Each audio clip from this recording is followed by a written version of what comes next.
OBC তুমি ST তুমি SC তুমি জেনাৰেল কিন্তু কালি যেতিয়া পেহেলগামত বন্দুক ললে সন্ত্ৰাসবাদীয়ে সুধিলে কি তুমি হিন্দু কাকুটো সুধা নাই তুমি কি এসসি তুমি কি এসটি তুমি কি ওবিসি হিন্দু বুলি কোৱাৰ লগে লগে তাক গুলিয়াই মাৰি দিলে হয় না নহয় তাৰ মানে আমাৰ সন্মুখত জাতপাতৰ ৰাজনীতি নহয় एक है हम लोग सेफ है एक रहेगा तो सेफ रहेगा হয় না নহয় গতিকে আমি সকলোৱে এক হৈ থাকিব লাগিব ভাৰতক শক্তিশালী কৰিব লাগিব আৰু পাকিস্তানৰ দৰে দেশক বাংলাদেশৰ দৰে দেশক আমি কঠোৰ শাস্তি দিব লাগিব শ্ৰদ্ধাৰ ৰাইজ পঞ্চায়ত ইলেকশ্যন আহি আছে প্ৰত্যেকটো ইলেকশ্যন আমাৰ বাবে গুৰুত্বপূৰ্ণ এই বছৰ বহাগ হৈ গল অহা বহাগলৈকে আপোনালোকে দুটা ডাঙৰ ভোট দিব লাগিব এটা ভোট যে আমাৰ পঞ্চায়ত কোন হ'ব জিলা পৰিষদ কোন হ'ব আঞ্চলিক পঞ্চায়ত কোন হ'ব আৰু লাহেকৈ এই বছৰৰ ভিতৰতে আপোনালোকে এপ্ৰিল মাহত অহা বছৰ এপ্ৰিল মাহত অসমত চৰকাৰ কোনে কৰিব তাৰ কাৰণেও আপোনালোকে ভোট দিব লাগিব তাৰ মানে এই বছৰটো আমাৰ কাৰণে গুৰুত্বপূৰ্ণ বছৰ প্ৰত্যেকটো চিন্তা আমি ভাবি কৰিব লাগিব প্ৰত্যেকটো চিন্তা আমি গভীৰভাৱে সিদ্ধান্ত লোৱাৰ আগতে তিনিবাৰ ভাবিব লাগিব আপোনালোকে নিজে মনত পেলাওক আমাৰ অসমত আজি বিজেপি চৰকাৰ আছে কিয় চৰকাৰ আছে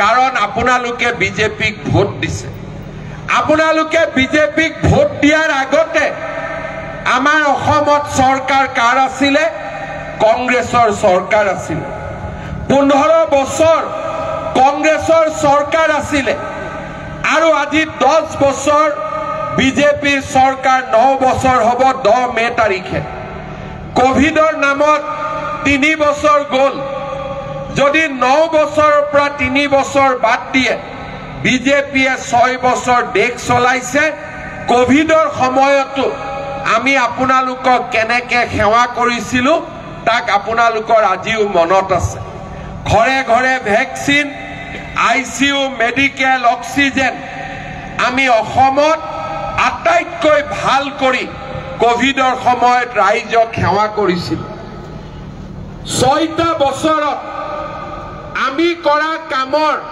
কংগ্ৰেছৰ লগৰ সময়ত আপোনালোকে তুলনা কৰক কংগ্ৰেছৰ সময়ত কি আছিল অসমীয়া বঙালীৰ মাজত কাজিয়া গোৰ্খা লোকসকলক বিদেশী অসমীয়া জনজাতীয় লোকসকলৰ মাজত কাজিয়া জাতি উপজাতিৰ মাজত মিলাপ্ৰীতি নাছিল কংগ্ৰেছৰ দিনত ধুবুৰী গোৱালপাৰা ধুবুৰী কোকৰাঝাৰ উদালগুৰি আনকি মুছলমান লোকসকলকো হত্যা কৰা হৈছিল সাম্প্ৰদায়িক সংঘৰ্ষ হৈছিল বঙালী লোকসকলক বাৰে বাৰে বিদেশী হিন্দী ভাষী লোকসকলক 10টা কথা আৰু অসমীয়া লোকসকলৰ মাজতে বড়ো অসমীয়া মিচিং অসমীয়া তিৱা অসমীয়া গোৰ্খা লোকসকলক বিদেশী এই আছিল অসমৰ পৰিৱেশ আৰু তাৰ ওপৰত আলফা বড়ো উগ্ৰবাদী কাৰ্বি উগ্ৰবাদী আজি এটা সময় আছিল বোমা বিস্ফোৰণ গুলীকাণ্ড গ্ৰেনেড কাৰোবাৰ যদি লৰা ছোৱালী ৰাতি 2টা বজালৈকে ফাংচন চাব কবাত ওলাই গৈছে ঘৰত ঘূৰি নহালৈকে মাকে শুব নোৱাৰিছিল এই আছিল কংগ্ৰেছৰ দিন আৰু আজি বিজেপিৰ দিনত বিশেষকৈ 2021 চনৰ পৰা আজিলৈকে আপোনালোকে চিন্তা কৰক অসমত কৰবাত গুলি ফুটিছে কৰবাত বোমা ফুটিছে কৰবাত গ্ৰেনেড ফুটিছে কৰবাত আন্দোলন হৈছে আজি আমাৰ অসমখনত বোমা নাই গুলি নাই, বন্দুক নাই, আন্দোলন নাই, সকলোৱে লাহে লাহে সাৰেণ্ডাৰ কৰি ৰাষ্ট্ৰ জীৱনৰ মূল খুঁটিলৈকে উভতি আহিছে। আজি অসমত কোনেও কাকো বঙালী বুলি বেয়াকৈ নকয়, হিন্দী ভাষী বুলি বেয়াকৈ নকয়, গোৰ্খাক বিদেশী বুলি নকয়। জনজাতীয় অজনজাতীয় লোকৰ মাজত আজি অসমত কাজিয়া নাই। মাত্ৰ 4 বছৰৰ ভিতৰতে অসমত সন্ত্ৰাসবাদ নোহোৱা হ'ল। অসমীয়া আৰু সকলো মানুহৰ মাজত শান্তি, সমন্বয়, প্ৰগতি আৰু মিলামিছা আজি অসমত ক'তো সাম্প্ৰদায়িক সংঘৰ্ষ নাই, ক'তো কোনো খেলি মেলি নাই, সকলো মানুহ আজি নিৰাপদে আছে। 1947 চনৰ পৰা যদি আপোনালোকে তুলনা কৰে, প্ৰথমবাৰ 2021 চনৰ পৰা 2025 চনলৈকে প্ৰথমবাৰ অসমত ইমান শান্তি আছে। যিমান ইয়াত বয়সস্থ মানুহ আছে তেওঁলোকে মনত পেলাওক, গোটেই জীৱন তেওঁলোকে যি অসম দেখি আহিছিলে, আজি সেইখন অসম পৰিৱৰ্তন হ'ল। সকলো মানুহ একেলগে থাকে, কাজিয়া পেচাল নোহোৱা হ'ল, আন্দোলন নোহোৱা হ'ল, ৰেল বন্ধ, গাড়ী বন্ধ, অসম বন্ধ, হোজাই বন্ধ, আজি সকলো নোহোৱা হ'ল। অসম আজি উন্নয়ন আৰু প্ৰগতিৰ এক নতুন দিগন্তলৈ গতি কৰিছে। কংগ্ৰেছৰ দিনত এটা অংগনবাদী চাকৰিৰ কাৰণে 2 লাখ টকা ঘোষ দিব লাগিছিল। কংগ্ৰেছৰ দিনত অংগনবাদী চেণ্টাৰ বনাইছিলে, পাৰ চৰাইও তাত আহিব নোৱাৰে, বাচ্চাৰ কথাটো বাদ দিয়ক। কংগ্ৰেছৰ দিনত এটা চাকৰিৰ কাৰণে 2 লাখ টকাৰ পৰা 1.5 কোটি টকালৈকে ঘোষ দিব লাগিছিল। কেইদিনমান আগতে বিধানসভাত জাষ্টিছ বিপ্লৱ শৰ্মা কমিটিৰ ৰিপৰ্ট পেশ হৈছে, সঁচা মিছা নাজানো। তাত এনেকুৱা কথাও লিখা আছে যে কংগ্ৰেছৰ দিনত চাকৰিৰ কাৰণে ছোৱালীয়ে নিজৰ সতীত্বও বিসৰ্জন দিবলগীয়া হৈছিল। ৰিপৰ্টত লিখা আছে, মই সঁচা মিছা কথা ক'ব খোজা নাই। সেইখন এখন অসম আছিল। আৰু কংগ্ৰেছৰ দিনত মানুহক কি দিছিলে? ভোট দিয়াৰ পিছত কংগ্ৰেছে মানুহক কি দিছিলে? লুঙি, ধুতি, সূতা, আঁঠুৱা আৰু কম্বল। আমাৰ হিন্দু মানুহে কয় নহয় যে পূজাত পঞ্চামৃত লাগে নে নাই, পঞ্চামৃত লাগে নে নাই। কংগ্ৰেছৰ পঞ্চামৃত কি আছিলে? লুঙি, ধুতি, সূতা, আঁঠুৱা, কম্বল। এনেকে মিটিং হ'ব, ট্ৰাকত সূতা থাকিব, মহিলাসকলক এনেকে এনেকে সূতা দলি মাৰি দিব। কোনোবাই পালে যদি পালে তাৰ ওপৰতে এগৰাকীৰ ওপৰত এগৰাকী জঁপিয়াই পৰে। বেলেগ বাদ দিয়ক, তৰুণ গগৈ সমষ্টি তিতাবৰতে মহিলাসকলে সূতাৰ কাৰণে এজনৰ ওপৰত এজনে জঁপিওৱা মই নিজে চকুৰে দেখা পোৱা মোৰ আজিও মনত আছে। আজি আপোনালোকে চিন্তা কৰক, আজি বিজেপিৰ দিনত ধুতি গ'ল, লুঙি গ'ল, কম্বল গ'ল, আঁঠুৱা গ'ল, সূতা গ'ল, কি আহিলে? অৰুণোদয় আহিলে। হয়নে নহয়? লুঙি ভাল নে অৰুণোদয় ভাল? একদম মনৰ পৰা ক'ব, লুঙি ভাল নে অৰুণোদয় ভাল? ধুতি ভাল নে অৰুণোদয় ভাল? কম্বল ভাল নে অৰুণোদয় ভাল? আঁঠুৱা ভাল নে কম্বল ভাল? ঠিক আছে, আপোনালোকক মই সুধিছো, মই লুঙি 1000 দিম, অৰুণোদয় 1000 দিম, কাক কাক লুঙি লাগে হাত ডাঙৰ? কাকো নালাগে। আৰু অৰুণোদয় দিম, কাক কাক লাগে? চবকে লাগে। লুঙি লাগে কোনোবাটো আছে? আচ্ছা, লুঙি নালাগে, ধুতি লাগা কোন আছে? আচ্ছা, ধুতিও নালাগে, সূতা লাগা কাৰ কোন আছে? লাগিব। কম্বল কাক লাগিব? আঁঠুৱা কাক লাগে? তাৰ মানে আপোনালোকক কি লাগে?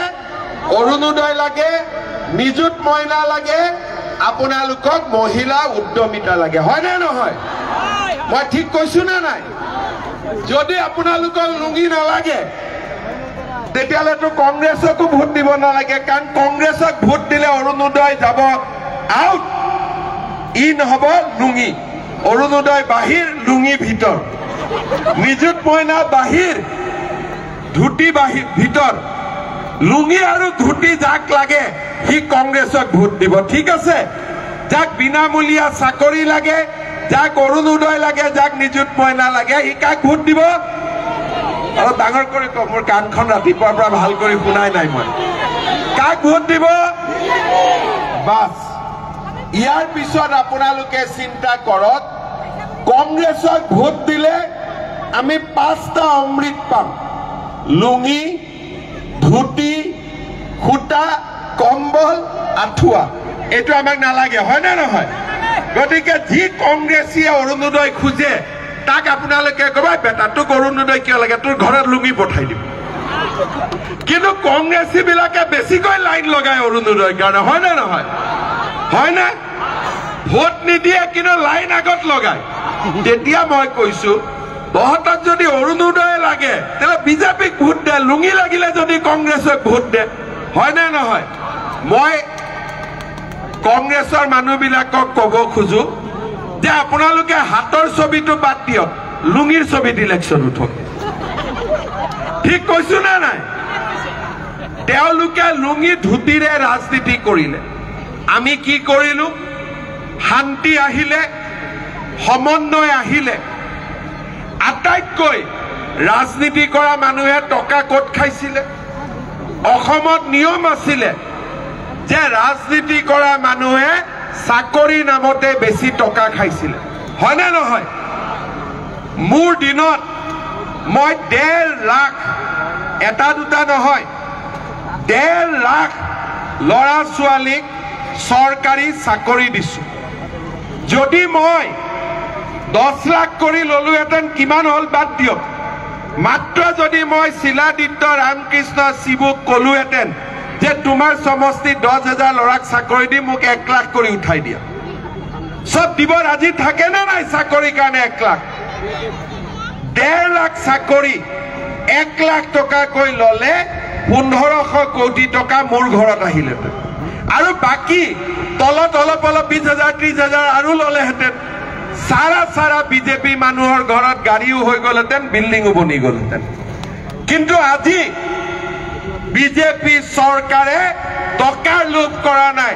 মোদী ডাঙৰীয়াই কৈছে দুৰ্নীতি হ'ব নোৱাৰে চাকৰিৰ নামত আজি কোনো বাপৰ বেটাই তামুল এখনো ল'ব নোৱাৰে এনেকুৱা আমি ৰাজনীতি কৰিছো না নাই আজি প্ৰথমবাৰ অসমত দুখীয়া মানুহৰ ঘৰৰ লৰাই সবজি বেপাৰী লৰাই ঠেলা চালকৰ লৰাই ৰিক্সা চালকৰ লৰাই আজি চাকৰি পাইছে এই যে ডিউটি কৰিব আহে পুলিচৰ ডেকা সৰু সৰু লৰা ছোৱালীবোৰ সিহঁতক আপোনালোকে সুধিব তোৰ বাবাই কি কাম কৰে তোৰ মাই কি কাম কৰে চাকৰি কৰিব নতুনকৈ যিবিলাক লৰা ছোৱালী জইন কৰিছে তেওঁলোকক সুধিব তোমাৰ বাবাই কি কাম কৰে তোমাৰ মাই কি কাম কৰে কোনো ধনী মানুহৰ লৰা নাই সকলো দুখীয়া মানুহৰ লৰা ছোৱালীয়ে আজি বিজেপি দিনত চাকৰি পাইছে আপোনালোকৰ লৰা ছোৱালীয়ে ভাল কৰি পঢ়া শুনা কৰক আজি অসমত চাকৰিৰ কোনো অভাৱ নাই এই চাকৰি হৈ গল নৱেম্বৰত মই আকৌ পুলিচৰ ইন্টাৰভিউ ফৰেষ্টৰ ইন্টাৰভিউ মই আকৌ উলিয়াব গৈ আছো তাৰমানে প্ৰত্যেক বছৰে চাকৰিৰ ইন্টাৰভিউ চলি থাকিব লৰা ছোৱালীয়ে পাই থাকিব এতিয়া যিবিলাকে চাকৰি নাপাব তেওঁলোকৰ কি হ'ব মই এইটো সিদ্ধান্ত লৈছো যে যিসকল লৰা ছোৱালীয়ে চাকৰি নাপাব প্ৰত্যেক সমষ্টিত প্ৰত্যেক বছৰত 1,000 কৰি 5,000 লৰা ছোৱালীক আমি 2 লাখ টকা কৈ দিম যাতে ব্যৱসায় বাণিজ্য কৰিব পাৰে বেংকৰো মৰ্টগেজ নালাগে একো নালাগে চৰকাৰৰ পৰা 2 লাখ টকা দিম যাতে তেওঁলোকে ব্যৱসায় বাণিজ্য কৰিব পাৰে আৰু ব্যৱসায় বাণিজ্য ভাল হলে পিছত বেংকৰ পৰা লোন ল'ব পাৰে আগতে অসমত কোনোবা এনেকুৱা কাম কৰিছিলে কেতিয়াবা হৈছিলে আজি 4 বছৰ নৰেন্দ্ৰ মোদীৰ শাসন কালত আমাৰ অসমত আগতে নোহোৱা নতুন নতুন কাম আজি হৈ আছে যোৱাবাৰ এই ফিল্ডত মিটিং হৈছিলে আমাৰ লোকসভা ইলেকশ্যনৰ সময়ত মই আপোনালোকক কৈছিলো যে এইবাৰ আৰু জিঅ টেগিংৰ কাৰণে আপোনালোকে টকা দিব নালাগে এইবাৰ কোনে জিঅ টেগিং কৰিলে জীৱিকা সখী বাইদেউসকলে কৰিলে টকা পইচা আগত 20-25 হাজাৰ লৈছিলে এতিয়া যদি কিবা লৈছে চাহ একাপ খাইছে কিন্তু কোনেও টকা পইচা এইবাৰ জিঅ টেগিংত লোৱা নাই লৈছে নেকি টকা পইচা সঁচা কথা ক'ব লৈছে নেকি যিসকলক কিবা কাৰণত জিঅ টেগিং এতিয়াও হোৱা নাই ইলেকশ্যনৰ পিছত নিজৰ জিঅ টেগিং আমি নিজে কৰিব পৰা সুবিধা কৰি দিম যাতে দুখীয়া মানুহৰ পৰা ঘৰৰ নামত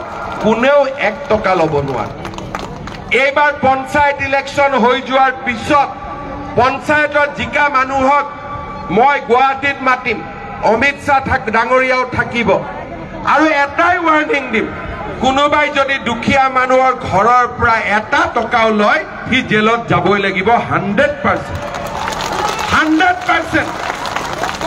দুখীয়া মানুহৰ ওপৰত অত্যাচাৰ নহব শ্ৰদ্ধা ৰাইজ আজি আপোনালোকে চিন্তা কৰক আগতে ৰেচন কাৰ্ড আছিলে ৰেচন কাৰ্ড আগতে কোনে লৈছিলে যিবিলাক বাংলাদেশী আহি ইহঁতি ৰেচন কাৰ্ড লৈছিলে যাতে মানুহক পুলিচে দিগদাৰ নকৰে ভাৰতীয় নাগৰিক বুলি কয় আজিকালি ৰেচন কাৰ্ড এইবিলাক কামত নালাগে এতিয়া ৰেচন কাৰ্ডত আমি কি পাওঁ বিনামূলীয়া চাউল পাওঁ আমি ৰেচন কাৰ্ডত হস্পিটালত 5 লাখ টকালৈকে বিনামূলীয়া চিকিৎসা পাওঁ এইবাৰ মই আৰু এটা সুবিধা ৰেচন কাৰ্ডত দিব খুজিছো কলেজত বিনামূলীয়া এডমিশনৰ কাৰণে আমাৰ ল'ৰা ছোৱালী যেতিয়া গাঁওবুঢ়াৰ ওচৰত যায় মৌজাদাৰৰ ওচৰত যায় এছডিসি অফিচত যায় ইনকাম সাৰ্টিফিকেট ওলাওতে টকা দিব লাগে সকলোকে নালাগে কিন্তু কমপ্লেইন আহি থাকে এইবাৰ আমি নিয়ম কৰিছো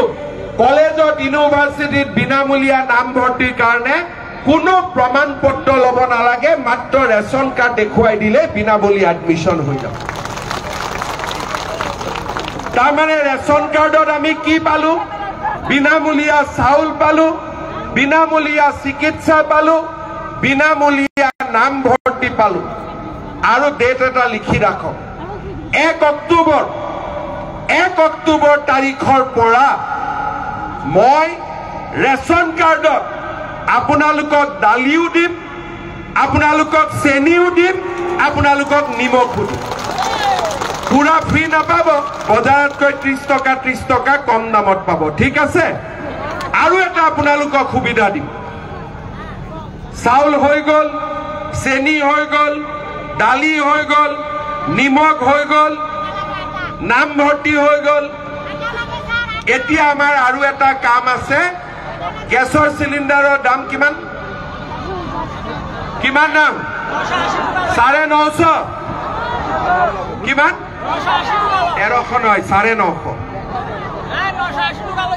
1950 এতিয়া 1 অক্টোবৰৰ পৰা গেছৰ সিলিন্ডাৰৰ দামো 300 টকা কমাই দিয়ে তাৰমানে আমি কি পালো চাউল পালো দালি পালো নিমখ পালো চেনি পালো গেছৰ সিলিন্ডাৰৰ দামো কমি গল যাৰ ঘৰত যাও এতিয়া মোক ধুনিয়াকৈ ভাত খুৱাই দিব সকলো সুবিধা আহি গল আমাৰ দুখীয়া মানুহৰ কাৰণে জীৱনটো বহুতখিনি সুবিধাজনক হল এতিয়া দুখীয়া মানুহে ক'ত আৰু পইচা দিব লাগে ইলেক্ট্ৰিচিটিত 1 এপ্ৰিলৰ পৰা ইলেক্ট্ৰিচিটিৰ দাম 1 টকা কমিছে নৱেম্বৰ মাহৰ পৰা ইলেক্ট্ৰিচিটিৰ দাম আৰু 1 টকা কমাই দিব তাৰমানে দুখীয়া মানুহৰ চাউল হল দালি হল নিমখ হল তেল হল গেছৰ দাম কমিলে ইলেক্ট্ৰিচিটিৰ দাম কমিলে অসমত দুখীয়া মানুহ মধ্যবিত্ত মানুহ জীয়াই থাকিব পাৰিব অৰুণোদয় আঁচনি লামডিং হোজাই যমুনামুখ আমি প্ৰথমবাৰ দিছিলো 16,000 পৰিয়াল তাৰ পিছত দিলো 23,000 পৰিয়াল এতিয়া আমি দি আছো 37-38,000 পৰিয়াল সবৰে কাগজ পত্ৰ হৈ গল ফৰ্ম ফিল আপ হৈ গল কিন্তু মোক বিধায়কসকলে কৈছে যে দুখীয়া মানুহ আৰু অলপ বাকি থাকি গল সেইবাবে মই হোজাই লামডিং যমুনা মুখত অৰুণোদয় আৰু নতুনকৈ 4,000 চেংচন কৰি দিছো যাতে সকলো দুখীয়া মানুহে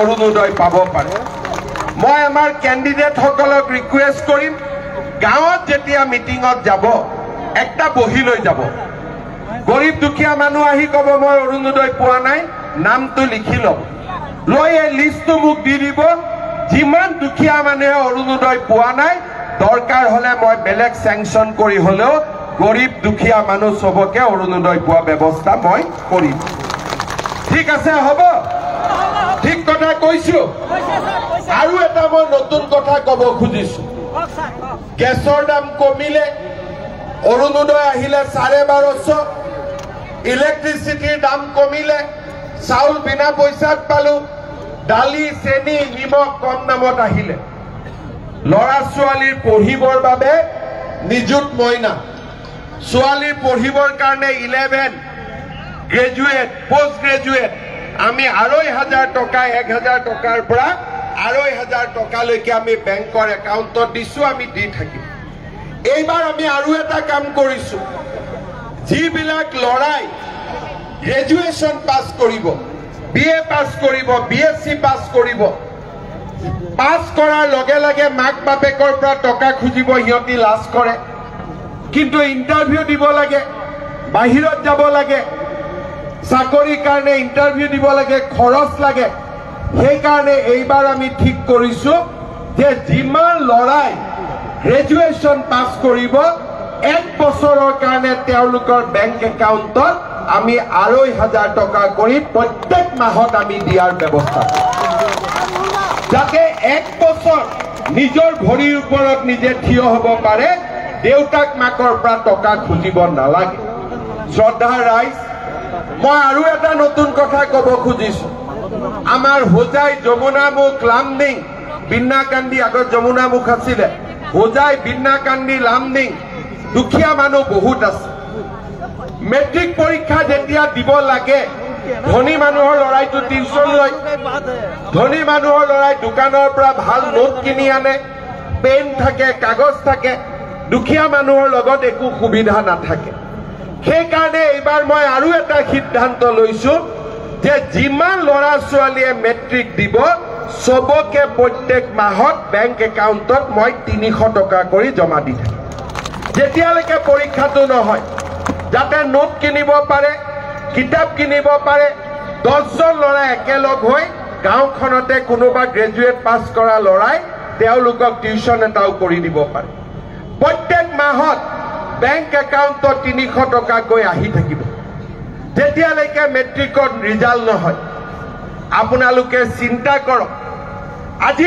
বিজেপিয়ে কিমান চিন্তা কৰিছে যেটো আপোনালোকে ভাবা নাছিলে যে এইবিলাক কাম কোনবাই চৰকাৰে কৰিব পাৰে কোনবাই ভাবিছিলে নেকি আগতে মানুহে কি ভাবিছিল যে চৰকাৰ আহিলে লুঙ্গি পাম ধুতি পাম কিন্তু আজি আমি অৰুণোদয় দিছো নিযুত মইনা দিছো এতিয়া মহিলাসকলে ৰখি আছে যে 10,000 টকাটোৰ কথা কেতিয়া কব হয়নে 10,000 টকাটো লাগে নে নাই একদম পাক্কা লাগে এতিয়া আপোনালোকে গম পাইছে নে নাই যে 10,000 টো বিলুৱা ষ্টাৰ্ট হৈ গল বিহালী সমষ্টিত আমি দিলুৱে গম পাইছে নে নাই গম পাইছে এতিয়া যমুনা মুখত বিন্নাকান্দিত কেতিয়া পাব লামডিঙত কেতিয়া পাব হোজাইত কেতিয়া পাব এইটো লৈ কোনো চিন্তা নাই জুন মাহত মই ৰামকৃষ্ণ ঘোষ শিবু মিশ্ৰৰ পৰা ডেট লৈ এখন মিটিং কৰি আপোনালোকক হোজাই যমুনামুখ বিন্নাকান্দি লামডিঙত মই জুন মাহৰ ভিতৰত আপোনালোকক 10,000 টকাটো ক্লিয়াৰ কৰি দিম ঠিক আছে সবে আপোনালোকে 100% পাই যাব সিদিনাখন মই বিহালীত টকা বিলাব গলো এগৰাকী মহিলা মোৰ লগত সেলফি উঠি আছে সেলফিটো হোৱা নাই মই বাইদেউ মোবাইলটো বেয়া আছে নেকি কৈছে এতিয়া 10,000 পাম নহয়, এইটো মোবাইল দলিয়াই দিম, নতুন মোবাইল কিনিম।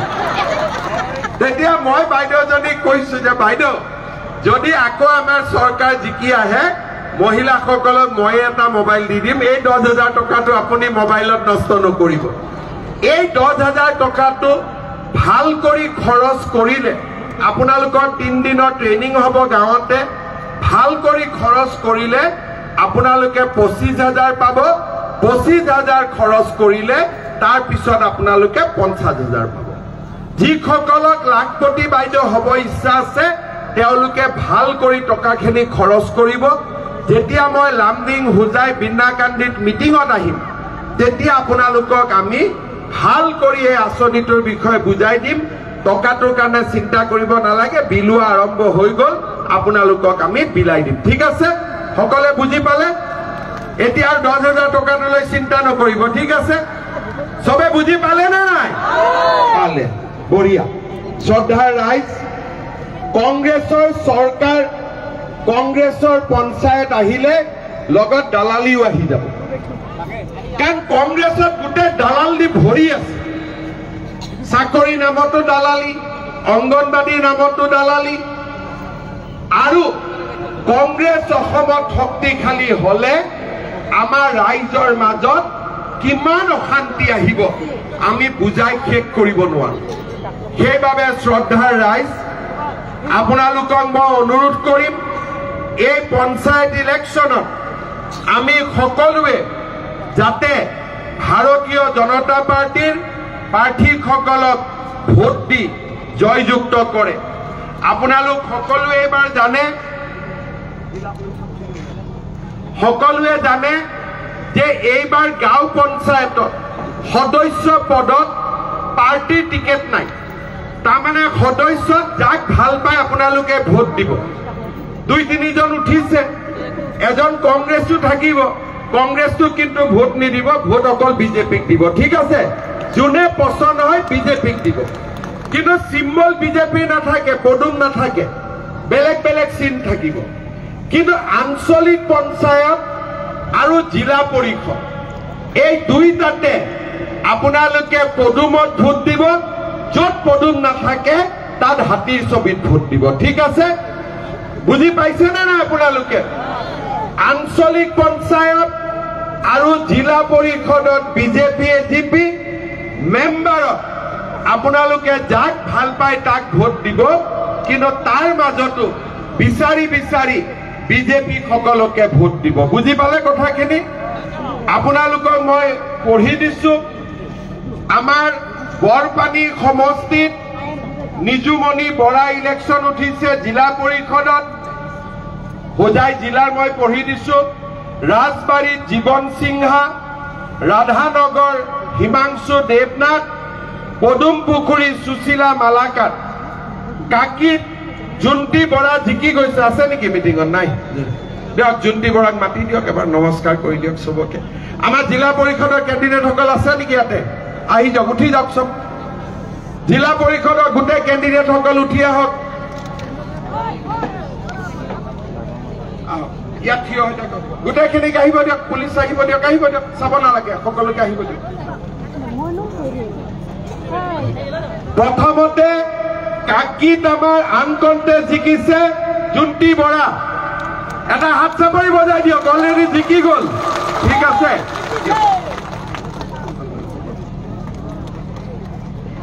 মই চিনাকি কৰি দিছো বৰপানী সমষ্টিত নিজুমণি বৰা আছেনে? নমস্কাৰ এটা কৰ মান দে, নিজুমণি বৰা ৰাইজক নমস্কাৰ। ঠিক আছে, ৰাইজ ভোট দিব দেই, দিব নে নাই? ঠিক আছে। ৰাজবাৰীত জীৱন সিংহা জিকিব নে নাই? জীৱন জিকিব, বহুত বহুত ধন্যবাদ। ঠিক আছে। ৰাধানগৰ হিমাংশু দেৱনাথ, আহক, সকলোৱে হাত চাপৰি বজাওক। পদুম পুখুৰী সুশীলা মালাকাৰ, আহক ৰাইজৰ লগত। সকলোকে আশীৰ্বাদ কৰক, ৰাইজে আশীৰ্বাদ কৰক। বঢ়িয়া। ৰাণী পুখুৰী তপন চন্দ্ৰ দাস, আহক।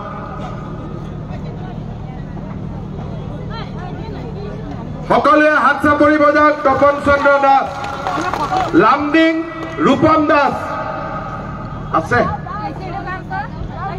তলত আছে, ঠিক আছে। মুৰাজাৰ ফাতিমা বেগম, ফাতিমা জিকাই দিব দেই চবে। আৰু কোনোবাই যে কৈ আছে মছজিদ বন্ধ হ'ব, কিবা বন্ধ হ'ব, এইবিলাক চব ফাল্টু হয় কংগ্ৰেছ বিলাক। ইহঁতৰ কাম নাই কাৰণে এইবিলাক কৈ থাকে, ঠিক আছে। সকলোৱে ভোট দিব। লামডিং ৰূপম দাস, সকলোৱে আশীৰ্বাদ কৰিব, ঠিক আছে। চৌধুৰী বজাৰ নাৰ্জুনা বেগম, সকলোৱে আশীৰ্বাদ কৰিব, দোৱা কৰিব, হাত চাপৰি বজাওক। ডবকা আহমেদ হুছেইন, এজিপি, ইয়াতে পদুম নাথাকে, হাতী ছবিত ভোট দিব লাগিব, ঠিক আছে। তাৰপিছত নীলবাগান এজিপি বুৰহানুদ্দিন বৰভূঞা, হাতী ছবিত ভোট দিব, ঠিক আছে। তাৰপিছত ওদালি এজিপি শাহনাজ খান, সকলোৱে হাতী ছবিত ভোট দিব, ঠিক আছে। দিব না নাই সকলোৱে? য'তে পদুম দেখা পায় পদুম, য'ত পদুম নাই তাতে হাতী। আঞ্চলিক পঞ্চায়তৰ প্ৰাৰ্থীৰ নামখিনি মই কৈ দিছো। আমাৰ হোজাই সমষ্টিত শক্তি সাহা, অশোক সিনহা, ৰতন চৌহান, মমতা থাউচেন, বিশ্বজিৎ দে, লীলাৱতী প্ৰসাদ, আলিমুন্নেছা, মকবুল হুছেইন চৌধুৰী, ৰুণু মজুমদাৰ, ভগৱান অধিকাৰী, পলি বৰুৱা, বিশ্বজিৎ মজুমদাৰ, সুভাষ বিশ্বাস আৰু জুচি কেম্প্ৰাই, শিখা ঘোষ, চন্দনবাই সাহু, চন্দ্ৰবাই সাহু, প্ৰসেনজিৎ দাস, মমতা মণ্ডল, নীলমণি দেৱনাথ, মাম্পি মালাকাৰ, পল্লৱজ্যোতি দাস, নকুল পাটৰ। লামডিং সমষ্টিত চন্দিতা ডেকা, আজিজুৰ ৰহমান, আব্দুল ৰহমান, ৰহিম, জ্যোতিপ্ৰভা হাজৰিকা আনকণ্টেষ্ট জিকিছে। সুনীতা বৰদলৈ, চালেহা বেগম, সীতাৰাণী দে, ৰঞ্জু দাস, গোপাল নাথ আনকণ্টেষ্ট জিকিছে। মাম্পি দাস, শহীদা বেগম, সুকন্যা বৰা, প্ৰিয়ংকা দাস, চন্দন দাস, ৰফিজুল আলম, ৰঞ্জিত বিশ্বাস আনকণ্টেষ্ট জিকিছে। ৰাধিকা বড়ো, আব্দুল জলিল।